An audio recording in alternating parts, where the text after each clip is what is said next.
As we know, Black Friday's round the corner. It's time for Vinegar Syndrome's awesome sale and chance to become a subscriber if you're so inclined, which I will definitely be uptaking yet again for the third year. And I have a bunch of recommendations of things to look out for in the sale. Now I've got some box sets, I've got some standard titles, I've got some 4Ks, and I have got some partner label releases that I particularly like. But of course, this all should be prefaced by the fact that these are my choices and are skewed by my perspective of things that I love or really enjoy. So, I'm going to jump into some things that I recommend. 3 titles that Vinegar Syndrome released from Ruben Galindo Jr. is Don't Panic, Cemetery of Terror, and my personal favourite, Grave Robbers. These 3 Spanish horror movies are really interesting and fun and different, and the kind of things that I love to discover thanks to Vinegar Syndrome. These horror movies, which are really kind of good. You've got a slasher, which is Grave Robbers. You have an occultish movie, which is Don't Panic, and you've got Cemetery of Terror, which is an almost kind of zombie-ish haunted house kind of tale. 3 different versions of movies that are really fun, packed with great gore, take some chances with the storytelling, and just have some really great funny moments. Yes, they're Spanish, and it's nice to discover slashers from a different country in the era of when slashers and things were such great big movies, and I think these 3 are particularly fantastic movies. Directed by Uli Lomo, and that movie is Prozy, or Olivia as it's called here.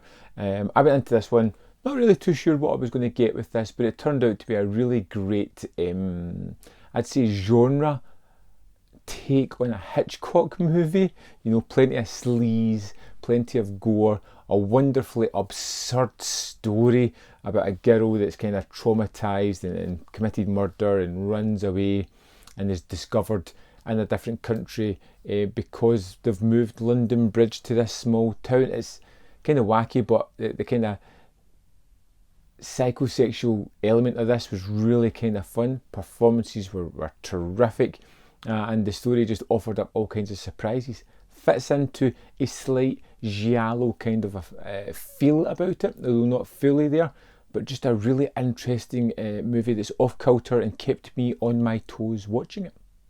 Next up we have Fade to Black, a genuinely great movie. Now, Vinegar Syndrome titles, they're not always great movies, some of them are just curiosities, but Fade to Black is a fantastic movie, particularly if you're a film fan, because the main character is a film fan. That kind of movie geek culture where you can envisage yourself in that kind of personality almost, and to see this character kind of go off the rails, withdraw more and more into movies and to kill people, that's really just messing up his life, is wonderfully astute in what he's doing and really well delivered.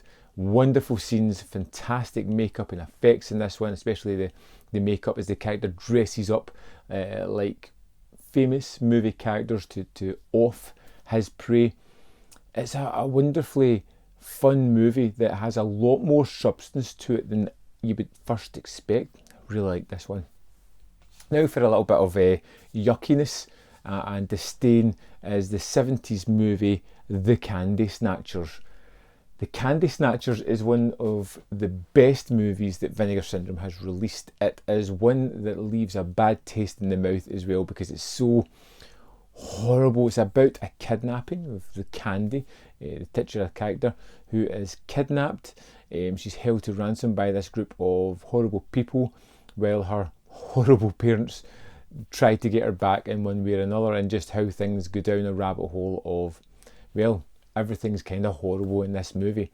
It feels kind of raw, it feels honest, it doesn't follow typical Hollywood tropes. In fact, it's really kind of nasty with a lot of the stuff that it does, but man, it will leave an impression, and it's a standout movie.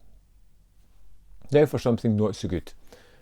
And that not so good movie is Spookies, which I am going to recommend because one, I think it's an interesting mess of a movie to check out.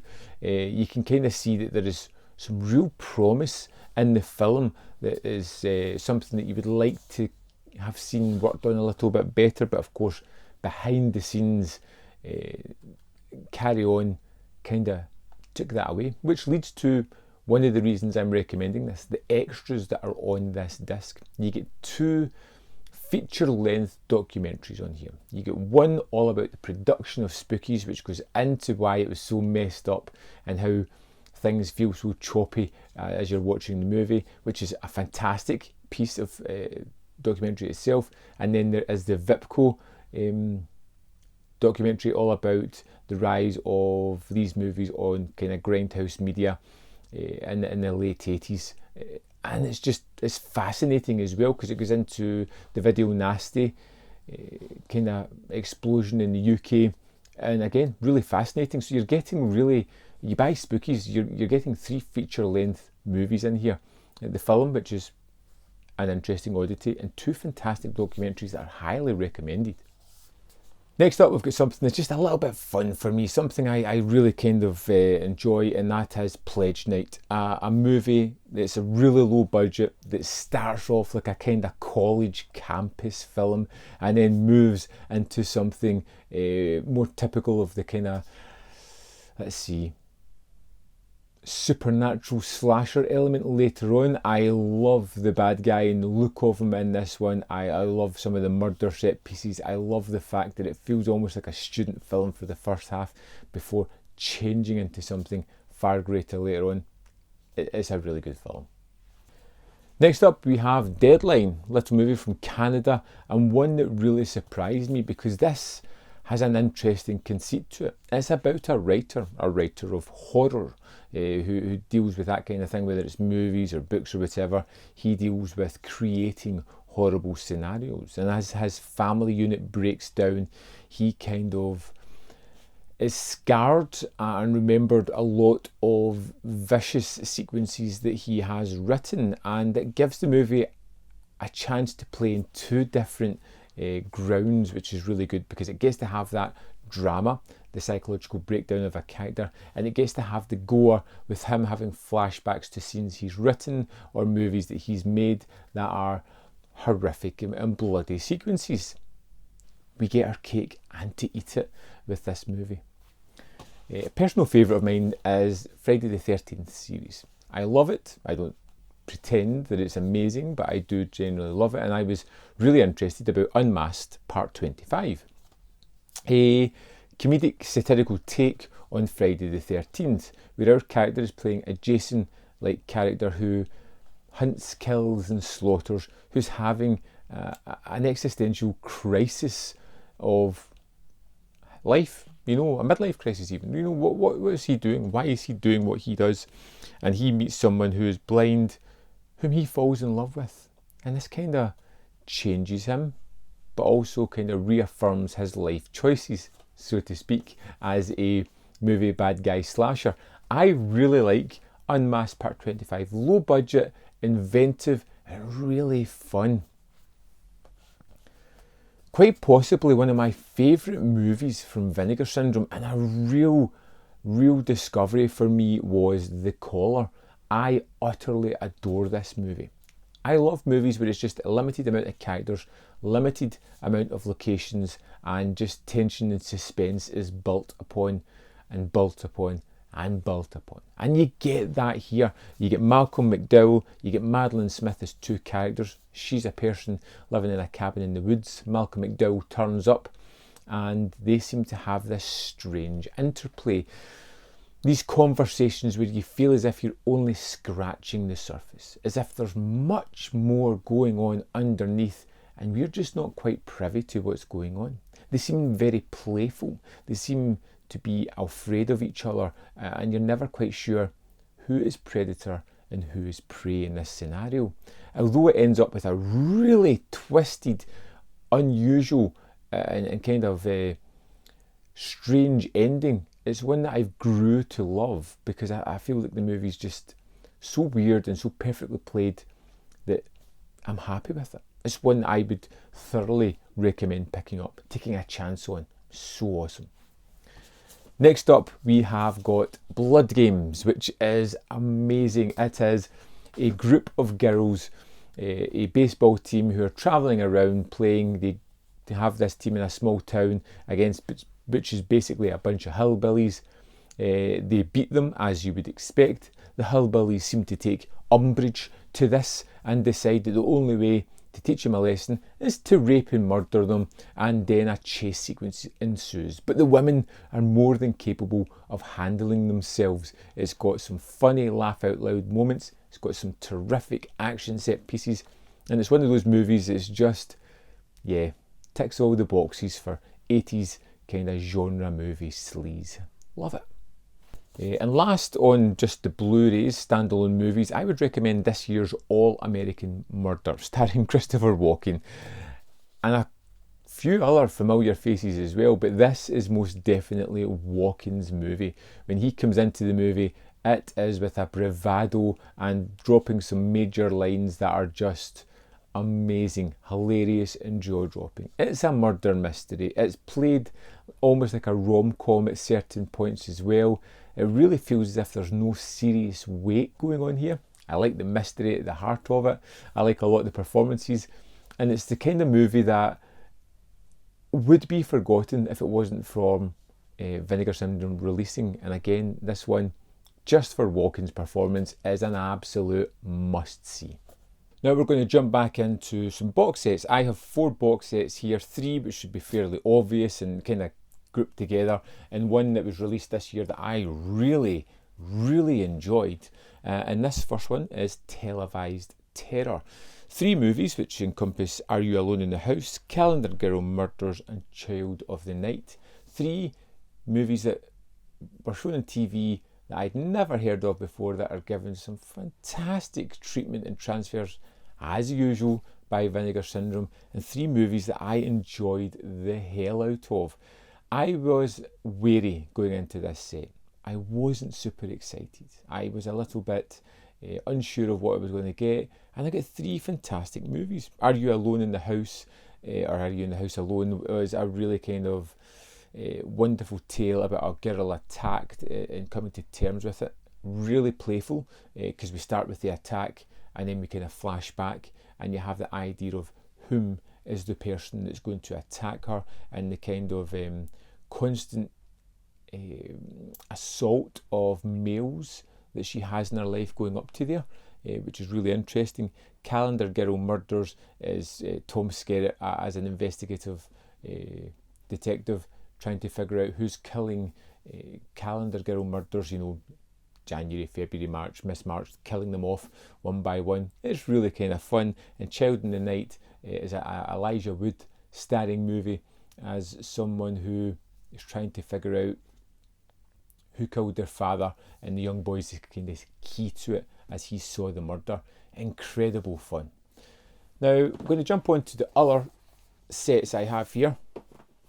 These are available. Some may be in the limited edition, others may be within just standard releases, and they're perfectly fine, and that is the Forgotten Gialli Volume 1, 2 and 3. So we'll start with Volume 1. These ones are all kind of subtitled foreign movies. They don't have dubs to speak of. It's Trauma, Police Are Blundering in the Dark, and The Killer is One of 13. Now, if you're a kind of completionist and you want to get all the Giallo movies, then you would pick up this one. If you're a big fan of Giallo films, I could recommend this set, but if you're dipping your toe, I would definitely say go for Volume 2 or 3 above this one. I like these movies. They're really kind of fun. My personal favourite in this one was The Killer is One of 13, which was like an Agatha Christie. All these people go to a dinner party, someone is a murderer, and it will be unveiled along with a lot of dirty laundry throughout the movie. I think it's worth it just for that film. Volume 2 in this set is Girl in Room 2A, My Dear Killer, and The French Sex Murders. The French Sex Murders is a terrific movie with a Humphrey Bogart impersonator as the main police detective investigating a murder that's going on here. great, but my dear killer, the only movie that doesn't have an English dub on this one, is absolutely amazing. Starts with a phenomenal kill that is as wonderful as it is ludicrous, and really has some tense and suspenseful moments later on. Feels a little bit grimy and has a wonderful reveal at the end of it. Absolutely wonderful.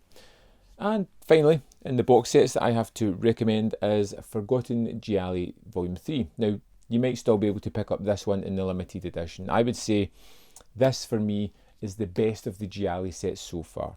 Autopsy is absolutely jaw-dropping, a terrific Giallo movie. Murder Mystery is literally like a live-action Scooby-Doo, and I love it because of that. And Crazy Desires of a Murderer is just another wonderful addition to this set. 3 amazing movies, 3 wonderful Gialli movies. If you're thinking of dipping your toe into it, definitely go for the Volume 3 set. I personally am a huge Gialli fan, and I can thoroughly recommend all 3 of these sets. So I've picked out 3 4K discs from Vinegar Syndrome that I really love. I would love to include Rad on this list, but it's gone. It was a limited print run of that one, but that's one of my favourite VS movies so far. But as we're getting close to Christmas, and you might just get your order before Christmas if you're quick enough, I'm going to throw in Deadly Games Dial Code Santa Claus.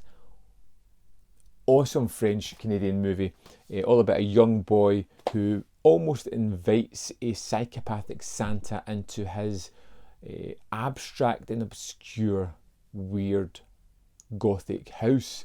And this is basically a psychotic, bloodthirsty Santa hunting down this young boy and his elderly grandpa in this house as he kind of Home Alones it and tries to save the day before Home Alone came out. It's wonderful. It's got some really terrific set pieces, especially the little train set. I particularly love that moment. It's got some real abstract imagery as well, which I really love, and honestly, wonderful. Just absolute wonderful picking up. Next up is a recent set from this year, which I think will be in the sale, and that is Scanner Cop and Scanner Cop 2 4K sets. And this is one of those sets that comes with 2 slipcases inside another slipcase. This is one of my releases of the year. Absolutely adore the Scanner Cop movies. You get 2 movies here. The first one is definitely a more typical kind of movie and feels better structured than the second. The second one kind of goes over the top. It has kind of better gore and is more silly, but is just as enjoyable. And you get these 2 movies in this set with absolutely amazing presentations and just are wonderful, absolutely wonderful. The transfers are amazing. The fact you get these in 4K discs is ridiculous, and I'm so glad to have these and discover them, and you even get to see this sequence here with heads popping out of head early on in the first movie. Scanner Cop, out of all the things that I've been talking about, is one that I think you should really pick up if you're 4K enabled. And my last 4K, and probably my favourite Vinegar Syndrome release, but it's nostalgia, it's down to the love I have for the movie, and that one is The Beastmaster. Mark Singer stars in this movie. Don Coscarelli writes and directs. It's awesome. It's a sword and sandals movie. You have this man who has a destiny, of course, but he can communicate with animals, whether it be a hawk, a couple of ferrets, a tiger, and he uses them to help defeat the bad guys. It's got these wonderful world building ideas, like the form of vampires in this is something I've never seen done before or since, which is just the thing of nightmares. It's wonderfully directed, set up, terrific action movie, a movie I can watch repeatedly, and one that I would say, yep, get on it. So now we're going to move on to some partner label releases. Now, I've not fully integrated myself into all the partner label releases. As you'll see coming here, there only is a handful of titles, particularly from one company which I think are doing exemplary work, and I'm just going to run through all of the titles I have of theirs. I'm missing the first couple, which I'll be rectifying myself in the sale. First up is Jeremy, a 70s movie that's basically about first love. And I know that doesn't sound the most exciting, but there's an honesty to this movie that feels as if you're almost being voyeuristic into the beginnings of a young relationship. I really love it. Again, it's not for everybody. Next up, we have Smile, which is a kind of satirical take on beauty pageants. Again, really kind of funny, some over-the-top performances. Bruce Dern is terrific. The guy whose marriage is breaking down is just downright hilarious. And yeah, it's a good one as well. Possibly, yeah, in fact, it is. My favourite Fun City Edition movie is Walking the Edge, where you have Robert Forster as our main character, a cab driver. We've got Nancy Kwan as a woman who's out for revenge. They kind of cross paths and have to deal with the mob in various ways. It's really exciting. It's really fun. There's secondary characters that you know are going to meet an untimely death. There's one at the hand of a drill, which is particularly nasty. It's a movie that gives you everything you want. Wonderful character. You've got terrific actors, a fantastic story, the way it's shot and put together. Absolutely tremendous film. One that I reviewed recently is Rancho Deluxe. Jeff Bridges as a cattle rustler. And this again is another comedic movie. Really off kilter, really just about people kind of surviving and making choices and the way they want to live their lives. It's kind of fun, very different from a lot of other movies. It feels like a kind of easy, lazy movie. It doesn't feel as if it's in a rush to tell a story, but you enjoy spending time with the characters and just watching them go through the machinations that they have. Next up is the first Fun City Edition box set, and that encounters Dreams Don't Die, Freedom, and Death Ride to Osaka. Now, these are all great movies. Death Ride to Osaka was my favourite. Wonderful movie. Jennifer Jason Leigh is a young girl who's recruited to go and be a lounge singer in Japan. Turns out she's to be prostituted out, which she's not particularly happy about. And it's just everything you can imagine there is going to be. Dreams Don't Die was a surprise for me. A movie about a young spray paint artist battling against the peer pressure and what's going on in the community, and the forced to go down one path as he tries to break free and go another one. Sounds very typical of an after school special, but it tackles it in a really fun and different manner and creates a wonderful tale with amazing secondary characters that's just super fun. Freedom was the one movie I couldn't really connect with in this one, but it's about a young girl gaining emancipation and going to kind of work for a circus almost. It's interesting enough, and there's some nice facets to it. Personally, I just couldn't connect to that one. Next up, we have Donnie's Bar Mitzvah, probably the most unusual one in the list, and definitely one that you should check out the trailer for before even attempting to go for it. It's silly, it's over the top, it's rude, crude, in your face, and deliberately un-PC, and I personally love it because of that. It's ridiculous and silly, but it's one of my most watched movies this year, and one that I really, really enjoyed. And last but not least on this is from Subculture, and that is Deadlocked, a Western movie with only a few characters, shot really differently. Almost feels like an experiment, an art house movie, the way it's put together. Not a lot of dialogue, some really wacky characters, a very strong mean streak all the way through it as well, and one that just looks amazing and delivers if you're a spaghetti western fan. Okay, so that's my recommendations. Now ultimately there's a lot of movies there and you might not be able to afford all of them, but I'm going to pick out my 5 absolute must-owns that give a kind of taste as to what Vinegar Syndrome do. So we'll jump on to just these ones I've already talking about, but I just want to run through ones that I strongly suggest picking up. Fade to Black, The Collar, which is, yeah, great. Walking the Edge,